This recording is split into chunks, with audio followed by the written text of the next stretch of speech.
confiança no Cristo.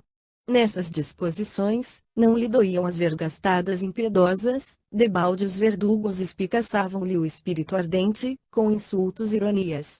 Na prova rude e dolorosa, compreendeu, alegremente, que havia atingido a região de paz divina, no mundo interior, que Deus concede a seus filhos depois das lutas acerbas e incessantes por eles mantidas na conquista de si mesmos. De outras vezes, o amor pela justiça o conduzirá a situações apaixonadas, a desejos mal contidos, a polêmicas ríspidas, mas ali, enfrentando os açoites que lhe caíam nos ombros seminus, abrindo sulcos sangrentos, tinha uma lembrança mais viva do Cristo, a impressão de estar chegando aos seus braços misericordiosos, depois de caminhadas terríveis e ásperas, desde a hora em que havia caído às portas de Damasco, sob uma tempestade de lágrimas e trevas. Submerso em pensamentos sublimes, Paulo de Tarso sentiu o seu primeiro grande êxtase. Não mais ouviu os sarcasmos dos algozes inflexíveis, sentiu que sua alma dilatava-se ao infinito, experimentando sagradas emoções de indefinível ventura. Brando sono lhe anestesiou o coração e, somente pela madrugada, voltou-se do caricioso descanso, o sol visitava-o alegre, através das grades. O valoroso discípulo do Evangelho levantou-se bem disposto, recompôs as vestes e esperou pacientemente. Só depois do meio-dia, 3 soldados desceram ao cárcere das disciplinas judaicas, retirando o prisioneiro para conduzi-lo à presença do procônsul. Paulo compareceu à barra do tribunal, com imensa serenidade. O recinto estava cheio de israelitas exaltados, mas o apóstolo notou que a assembleia se compunha, na maioria, de gregos de fisionomia simpática, muitos deles seus conhecidos pessoais dos trabalhos de assistência da igreja. Júnior Galho, muito cioso do seu cargo, sentou-se sob o olhar ansioso dos espectadores cheios de interesse. O procônsul, de conformidade com a praxe, teria de ouvir as partes em litígio, antes de pronunciar qualquer julgamento, apesar das queixas e acusações exaradas em pergaminho. Pelos judeus falaria um dos maiores da sinagoga, de nome Sóstenes, mas, como não aparecesse o representante da igreja de Corinto para a defesa do apóstolo, a autoridade reclamou o cumprimento da medida sem perda de tempo. Paulo de Tarso, muito surpreendido, rogava intimamente a Jesus fosse o patrono de sua causa, quando se destacou um homem que se prontificava a depor em nome da igreja. Era Tito Justo, o romano generoso, que não desprezava o ensejo do testemunho. Verificou-se, então, um fato inesperado. Os gregos da assembleia prorromperam em frenéticos aplausos. Júnior Galho determinou que os acusadores iniciassem as declarações públicas necessárias. Sóstenes entrou a falar com grande aprovação dos judeus presentes. Acusava Paulo de blasfemo, desertor da lei, feiticeiro. Referiu-se ao seu passado, acrimoniosamente. Contou que os próprios parentes o haviam abandonado. O procônsul ouvia atento, mas não deixou de manter uma atitude curiosa. Com o indicador da direita comprimia o ouvido, sem atender à estupefação geral. O maioral da sinagoga, no entanto, desconcertava-se com aquele gesto. Terminando o libelo apaixonado quanto injusto, Sóstenes interrogou o administrador da Caia, relativamente à sua atitude, que exigia um esclarecimento, a fim de não ser tomada por desconsideração. Galho, porém, muito calmo, respondeu fazendo humorismo: suponho não estar aqui para dar satisfação de meus atos pessoais e sim para atender aos imperativos da justiça. Mas, em obediência ao Código da Fraternidade Humana, declaro que, a meu ver, todo administrador ou juiz em causa alheia deverá reservar um ouvido para a acusação e outro para a defesa. Enquanto os judeus franziam o sobrecenho extremamente confundidos, os coríntios riam gostamente. O próprio Paulo achou muita graça na confissão do procônsul, sem poder disfarçar o sorriso bom que lhe iluminou repentinamente a fisionomia. Passado o incidente humorístico, Tito Justo aproximou-se e falou sucintamente da missão do apóstolo. Suas palavras obedeciam a largo sopro de inspiração e beleza espiritual. Júnior Galho, ouvindo a história do convertido de Damasco, dos lábios de um compatrício, mostrou-se muito impressionado e comovido. De quando em vez, os gregos prorrompiam em exclamações de aplauso e contentamento. Os israelitas compreenderam que perdiam terreno de momento a momento.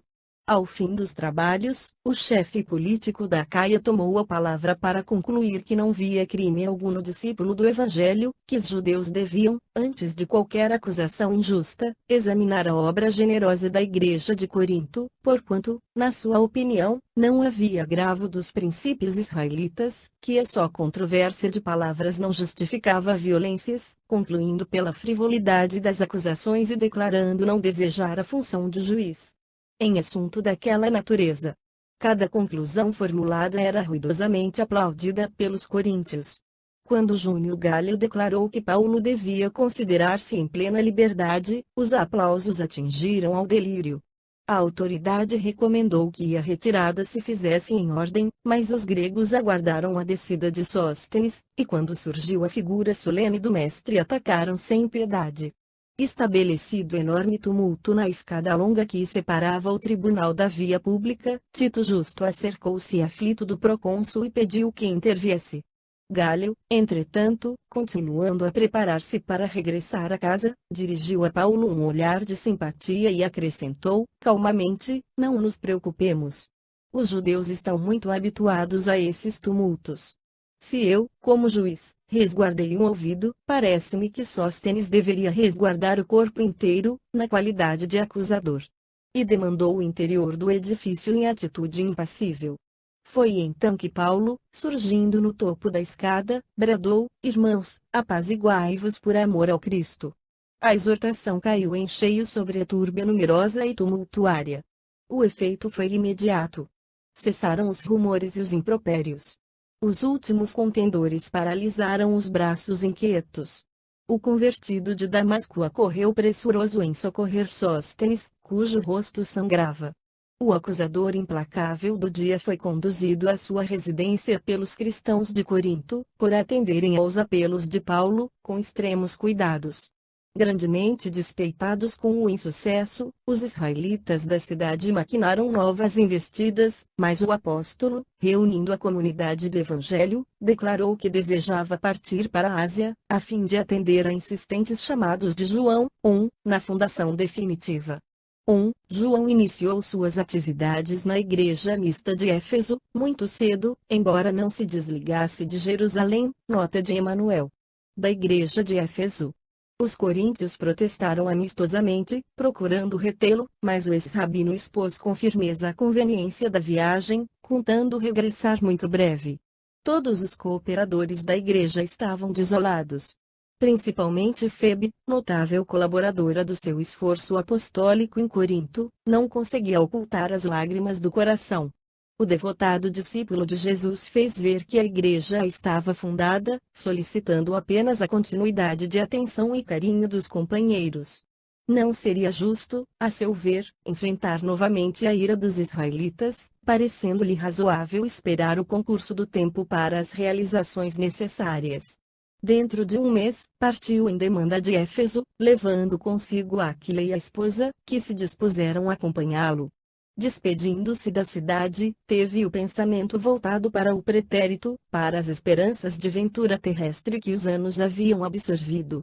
Visitou os sítios onde Abigail e o irmão haviam brincado na infância, saturou-se de recordações suaves e inesquecíveis e, no porto de Cencreia, lembrando a partida da noiva bem-amada, rapou a cabeça, renovando os votos de fidelidade eterna, consoante os costumes populares da época.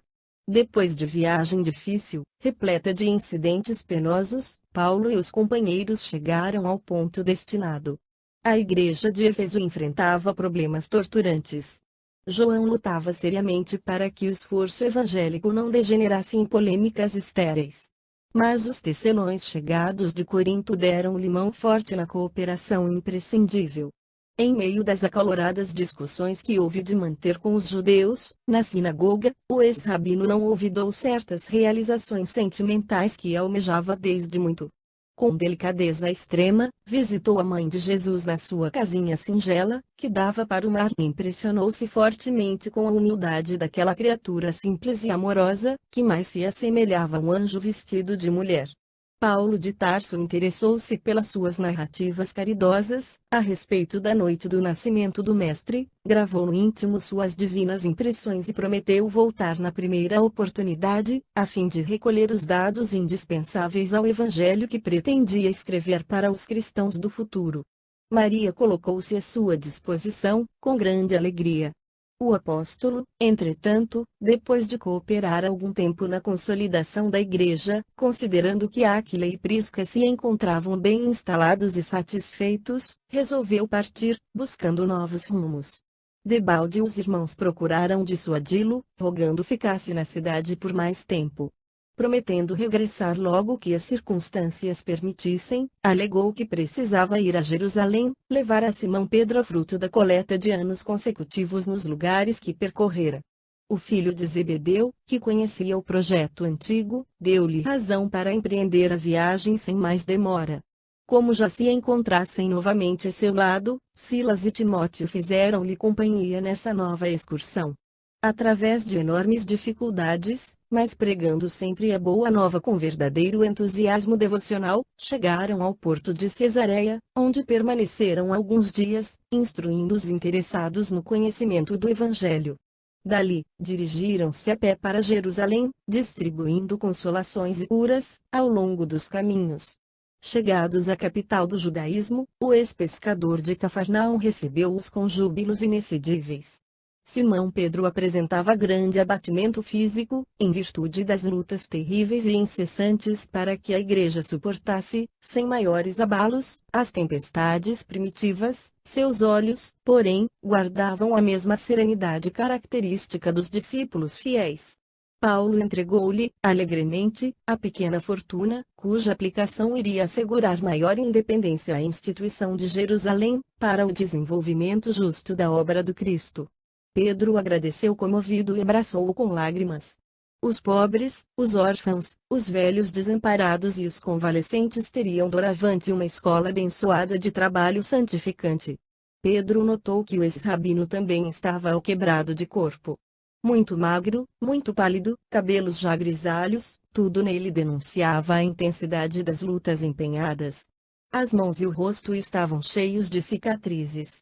O ex-pescador, diante do que via, falou-lhe com entusiasmo das suas epístolas, que se espalhavam por todas as igrejas, lidas com avidez. Profundamente experimentado em problemas de ordem espiritual, alegou a convicção de que aquelas cartas provinham de uma inspiração direta do Mestre Divino, observação que Paulo de Tarso recebeu comovidíssimo, dada a espontaneidade do companheiro. Além disso, acrescentava Simão prazerosamente, não podia haver elemento educativo de tão elevado alcance quanto aquele.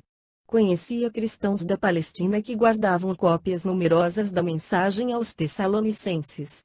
As igrejas de Jope e Antipatris, por exemplo, comentavam as epístolas, frase por frase. O ex-rabino sentiu imenso conforto para prosseguir na luta redentora. Após alguns dias, demandou Antioquia, junto dos discípulos. Descansou algum tempo junto dos companheiros bem-amados, mas sua poderosa capacidade de trabalho não permitia maiores intermitências de repouso. Nessa época, não passava semana que não recebesse representações de diversas igrejas, dos pontos mais distantes. Antioquia de Pisídia sumariava dificuldades, Icônio reclamava novas visitas, Bereia rogava providências. Corinto carecia esclarecimentos. Colossas insistia por sua presença breve. Paulo de Tarso, valendo-se dos companheiros da ocasião, enviava-lhes letras novas, a todos atendendo com o maior carinho. Em tais circunstâncias, nunca mais o apóstolo dos gentios esteve só na tarefa evangelizadora. Sempre assistido por discípulos numerosos, suas epístolas, que ficariam para os cristãos do futuro, estão, em sua maioria, repletas de referências pessoais, suaves e doces. Terminando o estágio em Antioquia, voltou ao berço natal, aí falando das verdades eternas e conseguindo despertar grande número de tarsenses para as realidades do Evangelho. Em seguida, internou-se de novo pelas alturas do Tauro, visitou as comunidades de toda a Galácia e Frígia, levantando o ânimo dos companheiros de fé, no que empregou elevada percentagem de tempo. Nesse afã incansável e incessante, conseguiu arregimentar novos discípulos para Jesus, distribuindo grandes benefícios em todos os recantos iluminados pela sua palavra edificante, porque também ilustrada em fatos. Em toda parte, lutas sem tréguas, alegrias e dores, angústias e amarguras do mundo, que não chegavam a lhe arrefecer as esperanças nas promessas de Jesus. De um lado, eram os israelitas rigorosos, inimigos ferrenhos e declarados do Salvador; do outro, os cristãos indecisos, vacilando entre as conveniências pessoais e as falsas interpretações. O missionário tarsense, no entanto, conhecendo que o discípulo sincero terá de experimentar as sensações da porta estreita todos os dias, nunca se deixou empolgar pelo desânimo, renovando a cada hora o propósito de tudo suportar. Agir, fazer e edificar pelo Evangelho, inteiramente entregue a Jesus Cristo. Vencidas as lutas indefesas, deliberou regressar a Éfeso, interessado na feitura do Evangelho decalcado nas recordações de Maria. Não mais encontrou Áquila e Prisca, retornados a Corinto em companhia de um tal Apolo, que se notabilizara por sua cultura, entre os recém-convertidos. Embora pretendesse apenas manter algumas conversações mais longas com a filha inesquecível de Nazaré, foi compelido a enfrentar a luta séria com os cooperadores de João. A sinagoga conseguira grande ascendente político sobre a igreja da cidade, que ameaçava sussobrar. O ex-rabino percebeu o perigo e aceitou a luta, sem reservas. Durante 3 meses discutiu na sinagoga, em todas as reuniões. A cidade, que se mantinha em dúvidas atrozes, parecia alcançar uma compreensão mais elevada e mais rica de luzes.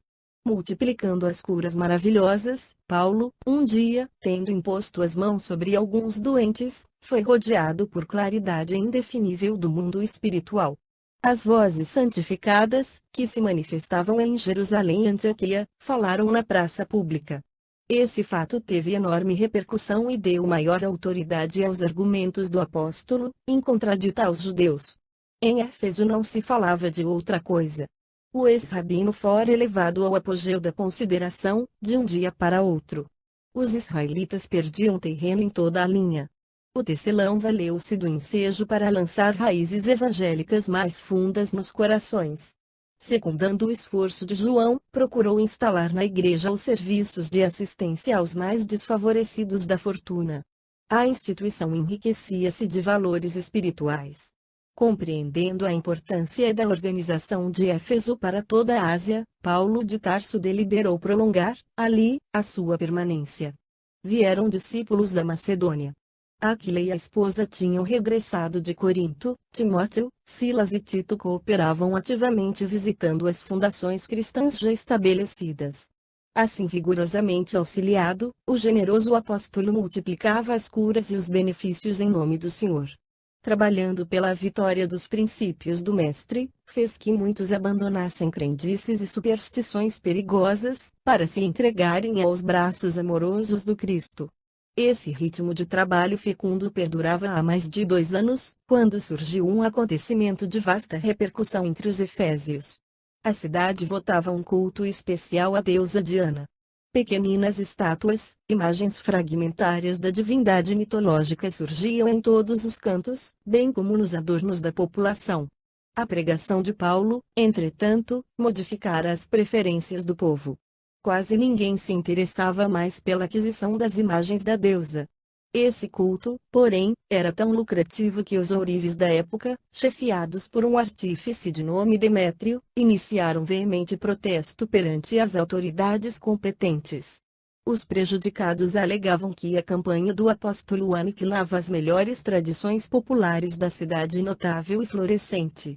O culto a Diana vinha dos antepassados e merecia mais respeito. Além disso, toda uma classe de homens válidos ficava sem trabalho. Demétrio movimentou-se, os ourives reuniram-se e pagaram amotinadores. Sabiam que Paulo falaria no teatro, naquela mesma noite que sucedeu às combinações definitivas. Pagos pelos artífices, os maliciosos começaram a espalhar boatos entre os mais crédulos. Insinuavam que o ex-rabino preparava-se para arrombar o templo de Diana, a fim de queimar os objetos do culto. Acrescentavam que a malta iconoclasta sairia do teatro para executar o projeto sinistro. Irritaram-se os ânimos. O plano de Demétrio calava fundo na imaginação dos mais simplórios. Ao entardecer, grande massa popular postou-se na vasta praça, em atitude expectante. A noite fechou, a multidão crescia sempre. Ao acenderem-se no teatro as primeiras luzes, os ourives acreditaram que o apóstolo lá estivesse. Com imprecações e gestos ameaçadores, a multidão avançou em furiosa grita, mas somente Gaio e Aristarco, irmãos da Macedônia, ali se encontravam, preparando o ambiente das pregações da noite. Ambos foram presos pelos exaltados. Verificando a ausência do ex-rabino, a massa inconsciente encaminhou-se para a tenda de Áquila e Prisca. Paulo, no entanto, lá não estava. A oficina singela do casal cristão foi totalmente desmantelada a golpes impiedosos. Teares quebrados, peças de couro atiradas à rua, furiosamente.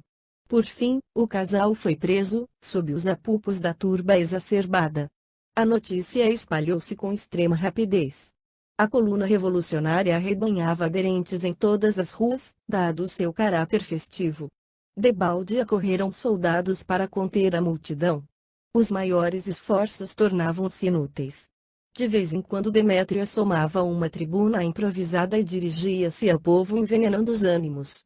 Recolhido à residência de um amigo, Paulo de Tarso inteirou-se dos fatos graves que se desenrolavam por sua causa. Seu primeiro impulso foi seguir logo ao encontro dos companheiros capturados, para libertá-los, mas os irmãos impediram-lhe saída. Essa noite dolorosa ficaria inesquecível em sua vida. Ao longe, ouvia-se a gritaria estentórica: grande é a Diana de Éfeso! Grande é a Diana de Éfeso! Mas o apóstolo, constrangido à força, pelos companheiros, houve que desistir de esclarecer a massa popular, na praça pública. Só muito tarde, o escrivão da cidade conseguiu falar ao povo, concitando-o a levar a causa a juízo, abandonando o louco propósito de fazer justiça pelas próprias mãos. A assembleia dispersou-se, pouco antes da meia-noite, mas só atendeu autoridade depois de ver Gaio, Aristarco e o casal de tecelões trancafiados na enxovia. No dia seguinte, o generoso apóstolo dos gentios foi, em companhia de João, observar os destroços da tenda de Áquila. Tudo em frangalhos na via pública. Paulo refletiu com imensa mágoa nos amigos presos e falou ao filho de Zebedeu, com os olhos mareados de lágrimas: como tudo isto me contrista. Áquila e Prisca têm sido meus companheiros de luta, desde as primeiras horas da minha conversão a Jesus. Por eles devia eu sofrer tudo, pelo muito amor que lhes devo, assim, não julgo razoável que sofram por minha causa. A causa é do Cristo, respondeu João com acerto. O ex-rabino pareceu conformar-se com a observação e sentenciou: sim, o mestre nos consolará. E, depois de concentrar-se longamente, murmurou: estamos em lutas incessantes na Ásia, há mais de 20 anos. Agora, preciso retirar-me da Jônia, sem demora. Os golpes vieram de todos os lados. Pelo bem que desejamos, fazem-nos todo o mal que podem. Ai de nós se não trouxéssemos as marcas do Cristo Jesus. O pregador valoroso, tão desassombrado e resistente, chorava. João percebeu, contemplou-lhe os cabelos prematuramente encanecidos e procurou desviar o assunto. Não te vás por enquanto, disse solícito, ainda és necessário aqui. Impossível, respondeu com tristeza, a revolução dos artífices continuaria. Todos os irmãos pagariam caro a minha companhia. Mas não pretendes escrever o Evangelho, consoante as recordações de Maria? Perguntou melifluamente o filho de Zebedeu. É verdade, confirmou o ex-rabino com serenidade amarga, entretanto, é forçoso partir. Caso não mais volte, enviarei um companheiro para colher as devidas anotações. Contudo, poderias ficar conosco. O tecelão de Tarso fitou o companheiro com tranquilidade e explicou, em atitude humilde: talvez estejas enganado. Nasci para uma luta sem tréguas, que deverá prevalecer até ao fim dos meus dias. Antes de encontrar as luzes do Evangelho, errei criminosamente, embora com o sincero desejo de servir a Deus. Fracassei, muito cedo, na esperança de um lar. Tornei-me odiado de todos, até que o Senhor se compadecesse de minha situação miserável, chamando-me às portas de Damasco. Então, estabeleceu-se um abismo entre minha alma e o passado. Abandonado pelos amigos da infância, tive de procurar o deserto e recomeçar a vida. Da tribuna do Sinédrio, regressei ao tear pesado e rústico. Quando voltei a Jerusalém, o judaísmo considerou-me doente e mentiroso. Em Tarso experimentei o abandono dos parentes mais caros.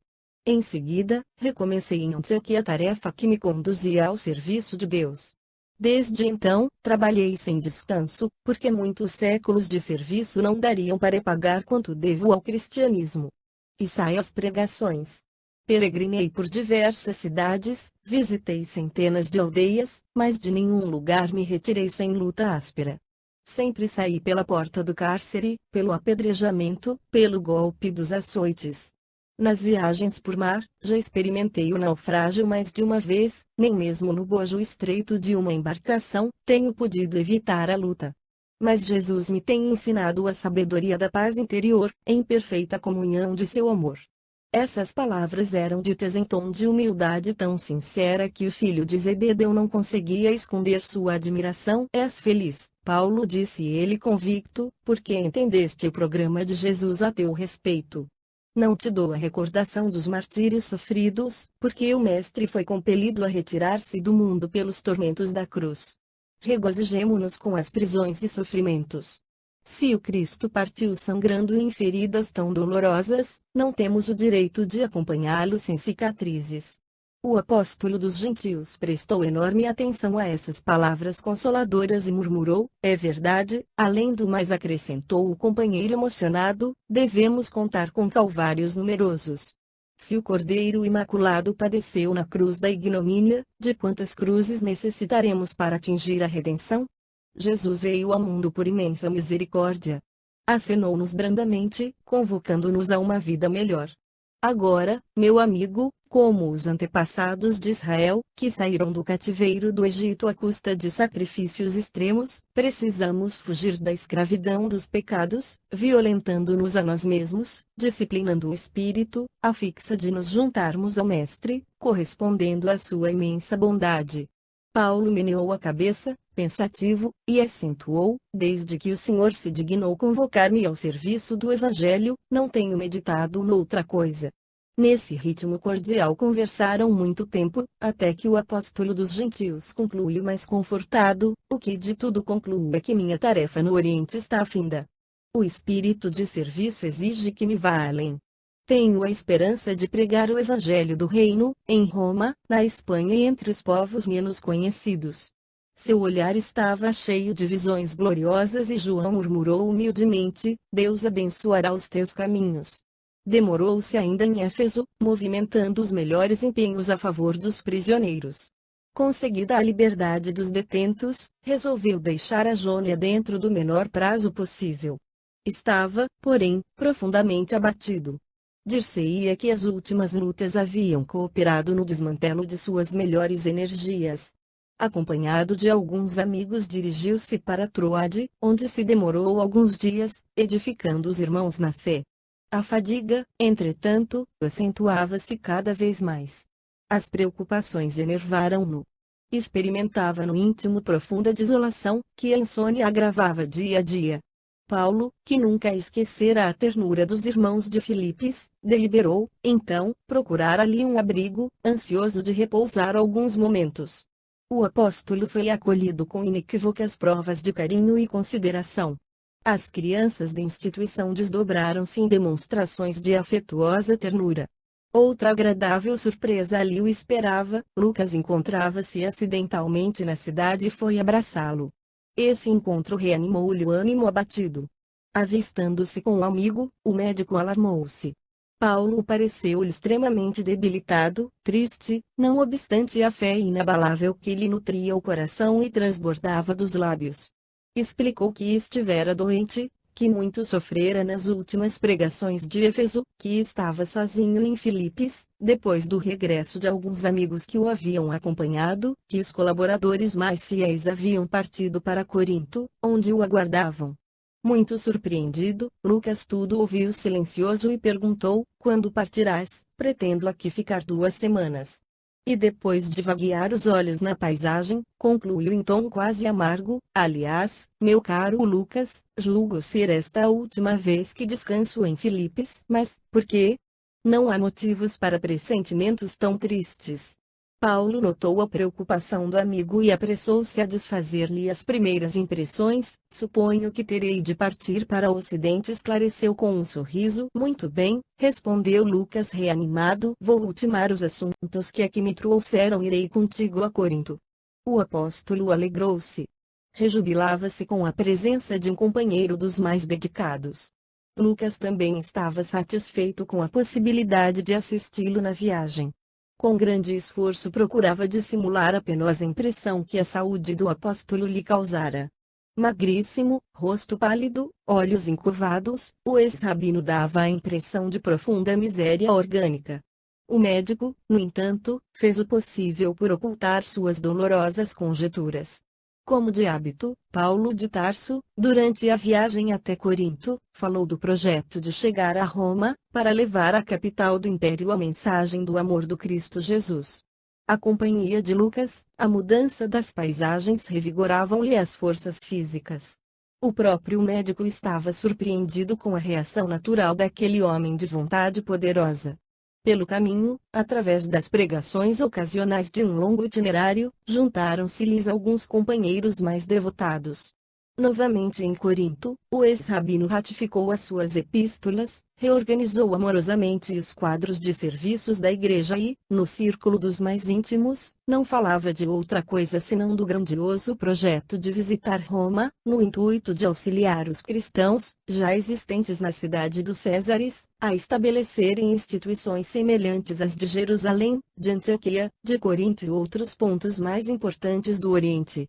Nesse meio tempo, readquiriu as energias latentes do organismo debilitado. Desdobrava-se no plano, coordenando ideias e mais ideias do programa colimado, na imperial metrópole. Aventou numerosas providências. Pensou em preparar sua chegada, fazendo-a preceder de carta na qual recapitulasse a doutrina consoladora do Evangelho e nomeasse, com saudações afetuosas, todos os irmãos do seu conhecimento no ambiente romano. Aquila e Prisca tinham voltado de Éfeso para a capital do império, no intuito de recomeçar a vida. Seriam auxiliares de Letos. Para esse fim, Paulo empregou alguns dias na redação do célebre documento, concluindo-o com uma carga de saudações particulares extensas. Foi aí que se verificou um episódio escassamente conhecido pelos seguidores do cristianismo. Considerando que todos os irmãos e pregadores eram criaturas excessivamente ocupadas nos mais variados mistérios e que Paulo custaria encontrar portador para a missiva famosa, a irmã de nome Febe, grande cooperadora do apóstolo dos gentios no porto de Cencreia, comunicou-lhe que teria de ir a Roma, em visita a parentes, e se oferecia, de bom grado, a levar o documento destinado a iluminar a cristandade póstera. Paulo exultou de contentamento, aliás extensivo a toda a confraria. A epístola foi terminada com enorme entusiasmo e júbilo. Tão logo partiu a emissária heróica, o ex-rabino reuniu a pequena comunidade dos discípulos de Letos para assentar as bases definitivas da grande excursão. Começou explicando que o inverno estava a começar, mas, tão depressa voltasse o tempo de navegação, embarcaria para Roma. Depois de justificar a excelência do plano, visto já estar implantado o Evangelho nas regiões mais importantes do Oriente, pediu aos amigos íntimos lhe dissessem como e até que ponto lhe seria possível secundá-lo. Timóteo alegou que Eunice não podia, no momento, dispensar seus cuidados, dado o falecimento da veneranda Lloyd. Segundo expôs, precisava regressar a Tessalônica e Aristarco secundou nesse parecer. Sópatro falou de suas dificuldades em Bereia. Gaio pretendia partir para Derbe no dia seguinte. Tíquico e Trófimo alegaram a necessidade urgente de ir em Éfeso, de onde pretendiam mudar para Antioquia, berço natal de ambos. Quase todos os demais estavam impossibilitados de participar da excursão. Apenas Silas afirmou que poderia fazê-lo, fosse como fosse. Chegada, porém, a vez de Lucas, que se mantivera até então calado, disse ele estar pronto e resolvido a compartilhar dos trabalhos e alegrias da missão de Roma. De toda a assembleia, 2 apenas poderiam acompanhá-lo. Paulo, todavia, mostrou-se conformado e satisfeitíssimo.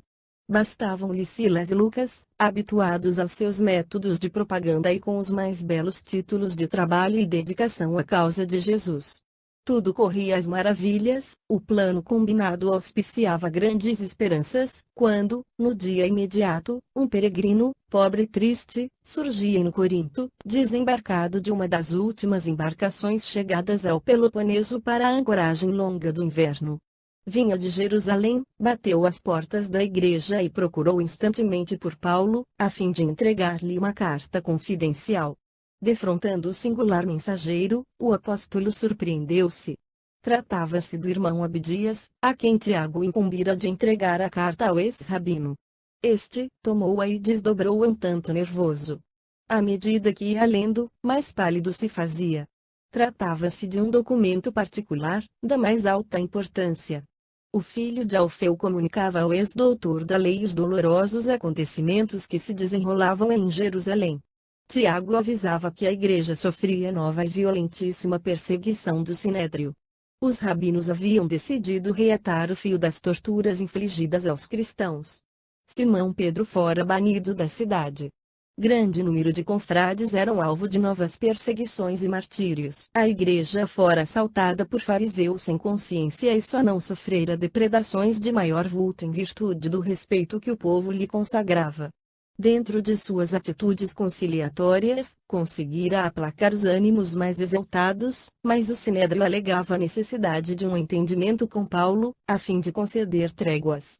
A ação do apóstolo dos gentios, incessante e ativa, conseguira lançar as sementes de Jesus em toda parte.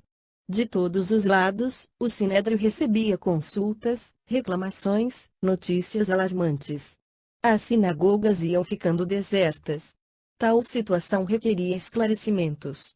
Baseado nesses pretextos, o maior tribunal dos israelitas desfechara tremendos ataques contra a organização cristã em Jerusalém. Tiago relatava os acontecimentos com grande serenidade e rogava Paulo de Tarso não abandonasse a igreja naquela hora de lutas acerbas. Ele, Tiago, estava envelhecido e cansado. Sem a colaboração de Pedro, temia sucumbir. Pedia, então, ao convertido de Damasco fosse a Jerusalém, afrontasse as perseguições por amor a Jesus, para que os doutores do Sinédrio e do Templo ficassem bastantemente esclarecidos. Acreditava que lhe não poderia advir nenhum mal, porquanto esse rabino saberia melhor dirigir-se às autoridades religiosas para que a causa lograsse justo êxito. A viagem a Jerusalém teria somente um objetivo: esclarecer o Sinédrio, como se fazia indispensável. Depois disso, que Tiago considerava de suma importância para salvar a igreja da capital do judaísmo, Paulo voltaria tranquilo e feliz para onde lhe aprouvesse. A mensagem estava crivada de exclamações amargas e de apelos veementes. Paulo de Tarso terminou a leitura e lembrou o passado. Com que direito lhe fazia o apóstolo Galileu semelhante pedido? Tiago sempre se colocara em posição antagônica. Em que pesasse a sua índole impetuosa, franca, inquebrantável, não podia odiá-lo, entretanto, não se sentia perfeitamente afim com o filho de Alfeu, a ponto de se tornar seu companheiro adequado em lance tão difícil. Procurou um recanto solitário da igreja, sentou e meditou. Experimentando certas relutâncias íntimas em renunciar à partida para Roma, não obstante o projeto formulado em Éfeso nas vésperas da Revolução dos Ourives, de só visitar a capital do Império depois de nova excursão a Jerusalém, procurou consultar o Evangelho, por desfazer tão grande perplexidade. Desenrolou os pergaminhos e, abrindo-os ao acaso, leu a advertência das anotações de Levi: concilia-te depressa com o teu adversário. Diante dessas palavras judiciosas, não dissimulou o assombro, recebendo-as como um alvitre divino para que não desprezasse a oportunidade de estabelecer com o apóstolo Galileu os laços sacrossantos da mais pura fraternidade. Não era justo alimentar caprichos pessoais na obra do Cristo. No feito em perspectiva, não era Tiago interessado na sua presença em Jerusalém, era a igreja, era a sagrada instituição que se tornara tutora dos pobres e dos infelizes. Provocar as iras farisaicas. Mateus, capítulo 5, versículo 25, nota de Emanuel. Sobre ela, não seria lançar uma tempestade de imprevisíveis consequências para os necessitados e desfavorecidos do mundo. Recordou a juventude e a longa perseguição que chegara a mover contra os discípulos do crucificado. Teve a nítida recordação do dia em que efetuara a prisão de Pedro entre os aleijados e os enfermos que o cercavam, soluçantes. Lembrou que Jesus o chamara para o divino serviço, às portas de Damasco, que, desde então, sofrera e pregara, sacrificando-se a si mesmo e ensinando as verdades eternas, organizando igrejas amorosas e acolhedoras, onde os filhos do Calvário tivessem consolo e abrigo, de conformidade com as exortações de Abigail, e assim chegou à conclusão de que devia aos sofredores de Jerusalém alguma coisa que era preciso restituir. Em outros tempos, fomentar a confusão, privar-os da assistência carinhosa de Estevão, iniciar banimentos impiedosos. Muitos doentes foram obrigados a renegar o Cristo em sua presença, na cidade dos rabinos. Não seria aquela a ocasião adequada para resgatar a dívida enorme? Paulo de Tarso, iluminado agora pelas mais santas experiências da vida, com o Mestre amado, levantou-se e a passos resolutos dirigiu-se ao portador que o esperava em atitude humilde: amigo, vem descansar, que bem precisas. Levarás a resposta em breves dias. Ireis a Jerusalém? Interrogou Abdias com certa ansiedade, como se conhecesse a importância do assunto. Sim, respondeu o apóstolo. O emissário foi tratado com todo carinho. Paulo procurou ouvir-lhe as impressões pessoais sobre a perseguição novamente desfechada contra os discípulos do Cristo, buscou firmar ideias sobre o que competia fazer, mas não conseguia furtar-se a certas preocupações imperiosas e aparentemente insolúveis. Como proceder em Jerusalém? Que espécie de esclarecimentos deveria prestar aos rabinos do Sinédrio? Qual o testemunho que competia dar? Grandemente apreensivo, adormeceu aquela noite, depois de pensamentos torturantes e exaustivos. Sonhou, porém, que se encontrava em longa e clara estrada tonalizada de maravilhosos clarões opalinos. Não dera muitos passos, quando foi abraçado por duas entidades carinhosas e amigas. Eram Gesiel e Abigail, que o enlaçavam com indizível carinho. Extasiado, não pôde murmurar uma palavra. Abigail agradeceu-lhe a ternura das lembranças comovidas, em Corinto, falou-lhe dos júbilos do seu coração e rematou com alegria: não te inquietes, Paulo. É com trema preciso ir a Jerusalém para o testemunho imprescindível. No íntimo, o apóstolo reconsiderava o plano de excursão a Roma, no seu nobre intuito de ensinar as verdades cristãs na sede do império. Bastou pensá-lo, para que a voz querida se fizesse ouvir novamente, em timbre familiar: tranquiliza-te, porque irás a Roma cumprir um sublime dever, não, porém, como queres, mas de acordo com os desígnios do Altíssimo. E logo esboçando o angelical sorriso: depois, então, será a nossa união eternal em Jesus Cristo, para a divina tarefa do amor e da verdade à luz do Evangelho. Aquelas palavras caíram-lhe na alma com a força de uma profunda revelação. O apóstolo dos gentios não saberia explicar o que se passou no âmago do seu espírito. Sentia, simultaneamente, dor e prazer, preocupação e esperança. A surpresa pareceu impedir o seguimento da visão inesquecível. Gesiel e a irmã, endereçando-lhe gestos amorosos, pareciam desaparecer numa faixa de névoas transparentes.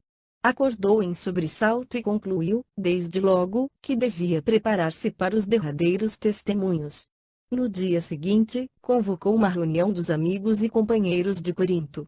Mandou que Abdias explicasse, de viva voz, a situação de Jerusalém e expôs o plano de passar pela capital do judaísmo antes de seguir para Roma. Todos compreenderam os sagrados imperativos da nova resolução. Lucas, todavia, adiantou-se e perguntou: de acordo com a modificação do projeto, quando pretendes partir? Dentro de poucos dias, respondeu resoluto. Impossível, respondeu o médico, não poderemos concordar com a tua viagem, a pé, a Jerusalém. Além de tudo, precisas descansar alguns dias depois de tantas lutas. O ex-rabino refletiu um momento e concordou: tens razão.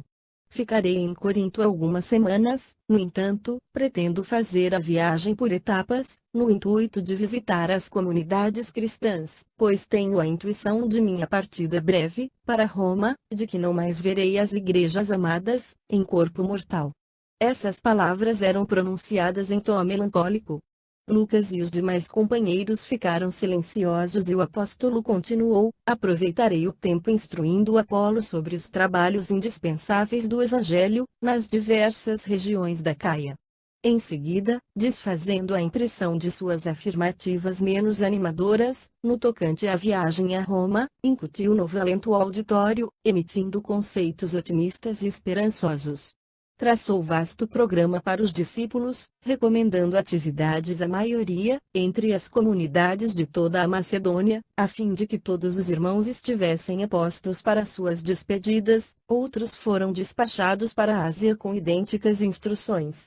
Decorridos 3 meses de permanência em Corinto, novas perseguições dos judeus foram desfechadas contra a instituição. A sinagoga principal da Caia havia recebido secretas notificações de Jerusalém. Nada menos que a eliminação do apóstolo, a qualquer preço. Paulo percebeu a insídia e despediu-se prudentemente dos coríntios, partindo em companhia de Lucas e Silas, a pé, para visitar as igrejas de Macedônia. Por toda a parte pregou a palavra do Evangelho, convencido de que era a última vez que fechava aquelas paisagens. Despedia-se, comovido, dos velhos amigos de outros tempos. Fazia recomendações, no tom de quem ia partir para sempre. Mulheres reconhecidas, anciãs e crianças acorriam a beijar-lhe as mãos com enternecimento. Chegando a Filipos, cuja comunidade fraternal lhe falava mais intimamente ao coração, sua palavra suscitou torrentes de lágrimas.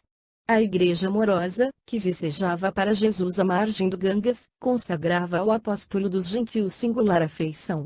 Lídia e seus numerosos auxiliares, num impulso muito humano, queriam retê-lo em sua companhia, insistiam para que não prosseguisse, receosos das perseguições do farisaísmo.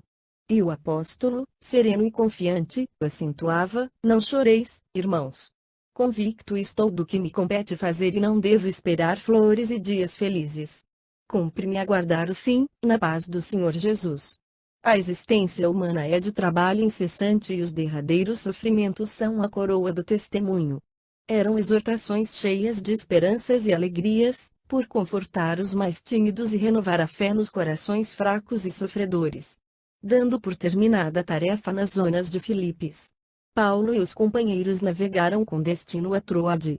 Nesta cidade, o apóstolo fez, com inexcedível êxito, a derradeira pregação na 7ª noite de sua chegada, verificando-se o célebre incidente com o jovem Eutico, que caiu de uma janela do 3º andar do prédio em que se realizavam as práticas evangélicas, sendo imediatamente socorrido pelo ex-rabino, que o colheu semi-morto e devolveu-lhe a vida em nome de Jesus. Em Troade, outros confrades se reuniram à pequena caravana.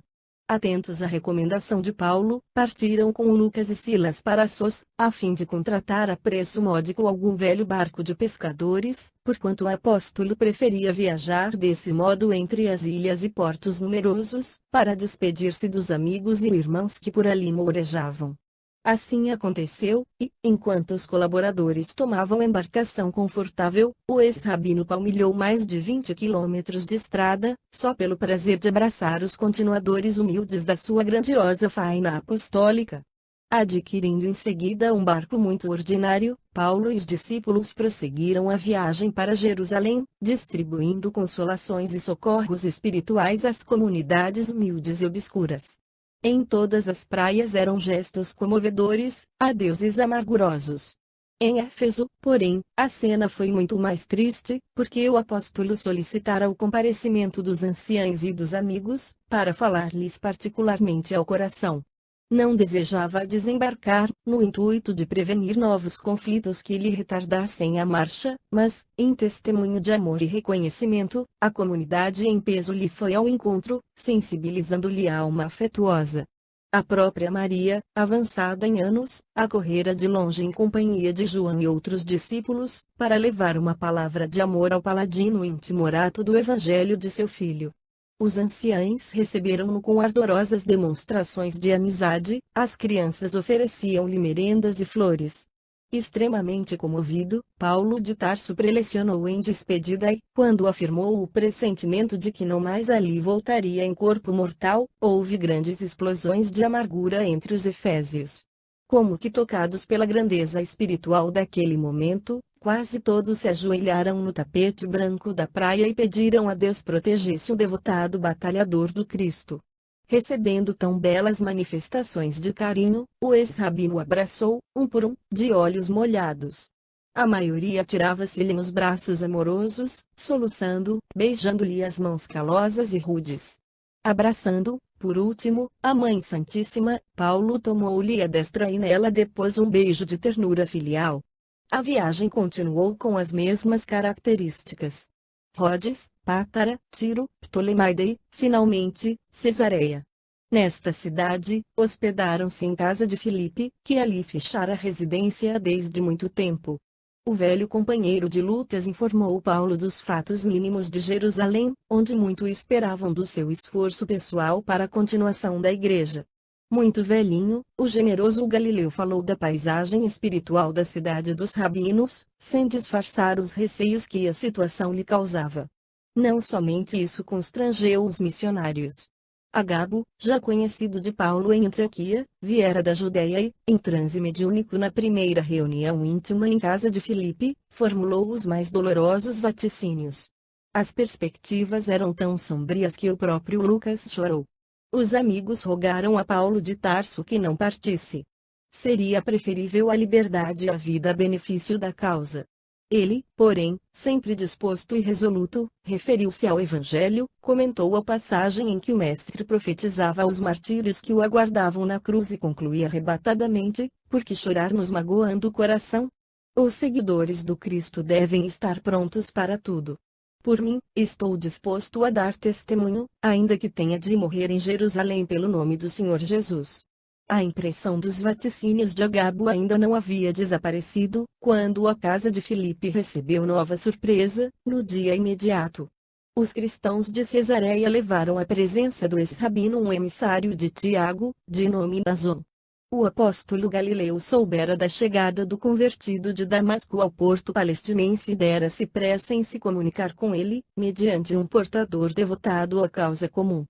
Nason explicou ao ex-rabino o motivo de sua presença, advertindo dos perigos que arrostaria em Jerusalém, onde o ódio sectarista esfervilhava e atingia as mais atrozes perseguições. Dadas a exaltação e a vigilância do judaísmo, Paulo não deveria procurar imediatamente a igreja, mas hospedar-se em casa dele, mensageiro, onde Tiago iria falar-lhe em particular e assim resolverem o que melhor conviesse aos sagrados interesses do cristianismo. Isto posto, o apóstolo dos gentios seria recebido na instituição de Jerusalém, para discutir com os atuais diretores os destinos da casa. Paulo achou muito razoáveis os cuidados e sugestões de Tiago, mas preferiu seguir os alvitres verbais do portador. Angustiosas sombras pairavam no espírito dos companheiros do grande apóstolo, quando a caravana, seguida de Nason, se deslocou de Cesareia para a capital do judaísmo. Como sempre, Paulo de Tarso anunciou a boa nova nos burgos mais humildes. Após alguns dias de marcha vagarosa, para que todos os trabalhos apostólicos fossem suficientemente atendidos, os discípulos do Evangelho transpuseram as portas da cidade dos rabinos, assomados de graves preocupações. Envelhecido e alquebrado, o apóstolo dos gentios contemplou os edifícios de Jerusalém, demorando o olhar na paisagem árida e triste que lhe recordava os anos da mocidade tumultuosa e morta para sempre. Elevou o pensamento a Jesus e pediu-lhe que o inspirasse no cumprimento do sagrado ministério. 8. Martírio em Jerusalém. Obedecendo às recomendações de Tiago, Paulo de Tarso hospedou-se em casa de Nason, antes de qualquer entendimento com a igreja. O apóstolo Galileu prometeu visitá-lo na mesma noite. Pressentindo acontecimentos de importância naquela fase de sua existência, o ex-rabino aproveitou o dia traçando planos de trabalho para os discípulos mais diretos. À noite, quando o espesso manto de sombras envolvia a cidade, Tiago apareceu, cumprimentando o companheiro em atitude muito humilde. Também ele estava envelhecido, exausto, doente. O convertido de Damasco, ao contrário de outras vezes, experimentou extrema simpatia pela sua pessoa, que parecia inteiramente modificada pelos reveses e tribulações da vida. Trocadas as primeiras impressões relativamente às viagens e feitos evangélicos, o companheiro de Simão Pedro pediu ao ex-rabino lhe marcasse lugar e hora em que pudessem falar mais intimamente. Paulo atendeu de pronto, seguindo ambos para um aposento particular. O filho de Alfeu começou explicando o motivo de suas graves apreensões. Havia mais de um ano que os rabinos Eliaquim e Enoche deliberaram reviver os processos de perseguições iniciados por ele, Paulo, quando da sua movimentada gestão no Sinédrio. Alegaram que o antigo doutor incidira nos sortilégios e feitiçarias da espúria grey, comprometendo a causa do judaísmo, e não era justo continuar tolerando a situação, tão somente porque o doutor Tarsense perdera a razão, no caminho de Damasco. A iniciativa ganhara enorme popularidade nos círculos religiosos de Jerusalém e o maior instituto legislativo da raça, o Sinédrio, aprovou as medidas propostas.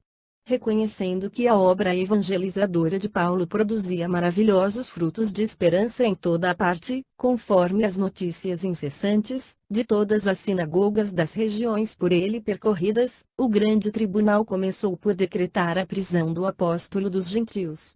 Numerosos processos de perseguição individual, deixados a meio por Paulo de Tarso, quando de sua inesperada conversão, foram restaurados e, o que era mais grave quando falecidos os réus, era a pena aplicada aos descendentes, que, assim, eram torturados, humilhados, desonrados.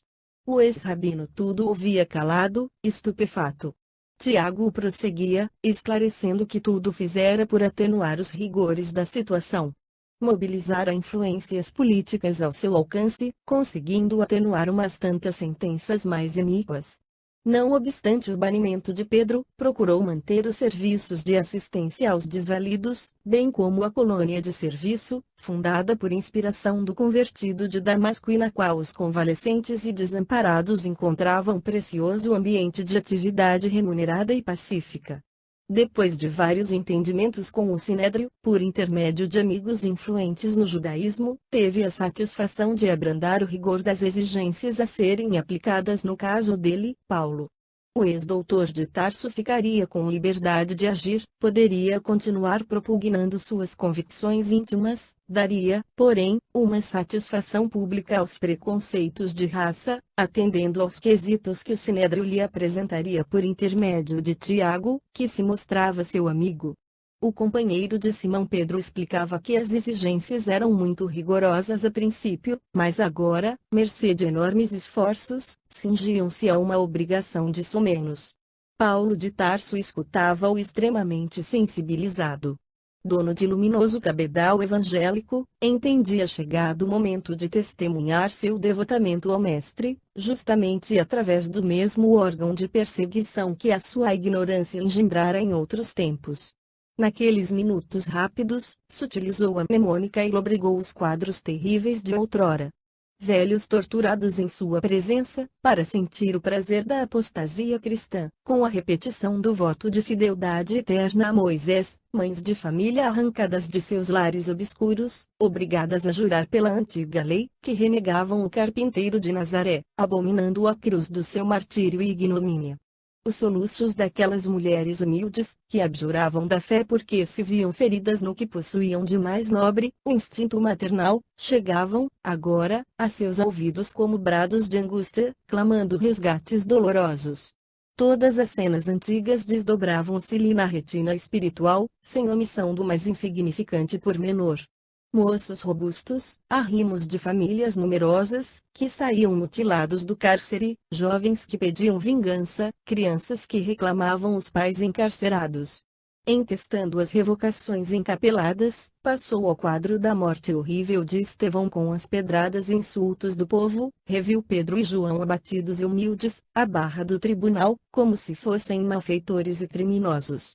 Agora, ali estava ele perante o filho de Alfeu, que nunca o compreendera de forma integral, a falar-lhe em nome do passado e em nome do Cristo, como a concitá-lo ao resgate de suas derradeiras dívidas angustiosas. Paulo de Tarso sentiu que uma lágrima lhe apontava nos olhos, sem chegar a cair.